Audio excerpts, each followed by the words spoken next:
ഞാൻ ഈ മണ്ണിന്റെ മകളാണ്.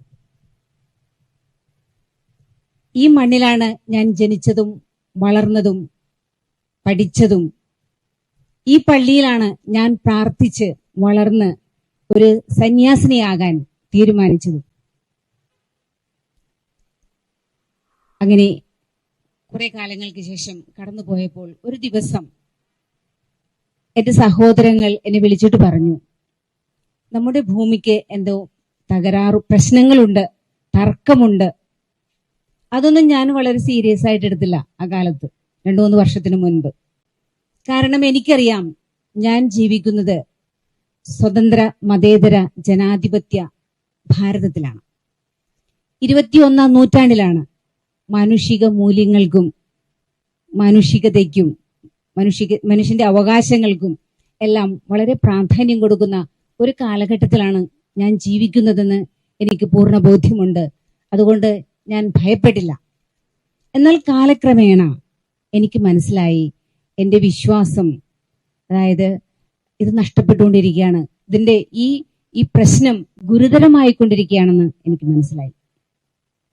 നമുക്കറിയാം 2 വർഷത്തോളം കോവിഡ് എന്ന വൈറസ് നമ്മുടെ ലോകത്തെ മുഴുവനും നമ്മളെല്ലാവരെയും വ്യാപിച്ച് നമുക്ക് ഒരുപാട് കഷ്ടതകൾ വരുത്തിയെന്ന് നമുക്കറിയാം. അതിനുശേഷം അതിന്റെ ആ കഷ്ടതകളിൽ നിന്ന് നാം ഒരു കണക്കിന് രക്ഷപ്പെട്ടുകൊണ്ടിരിക്കുന്ന കാലഘട്ടത്തിലാണ് ഈ വഖഫ് എന്ന മഹാവൈറസ് നമ്മുടെ സമൂഹത്തെ കാർന്നു തിന്നാനായിട്ട് തുടങ്ങിയത്. ഇന്ന് ഏകദേശം 3 വർഷമായി അതിന്റെ താണ്ഡവം അത് ആടിക്കൊണ്ടിരിക്കുകയാണ്. നമ്മളെല്ലാവരും കഷ്ടതയിലാണ്. നമുക്കറിയാം നമ്മുടെ ലോകത്ത്, നമ്മുടെ രാജ്യത്ത് ഒരുപാട് അപരിഷ്കൃതമായ, സംസ്കാരമില്ലാത്ത ഒരുപാട് കിരാതമായ നിയമങ്ങളൊക്കെ ഉണ്ടായിരുന്നു.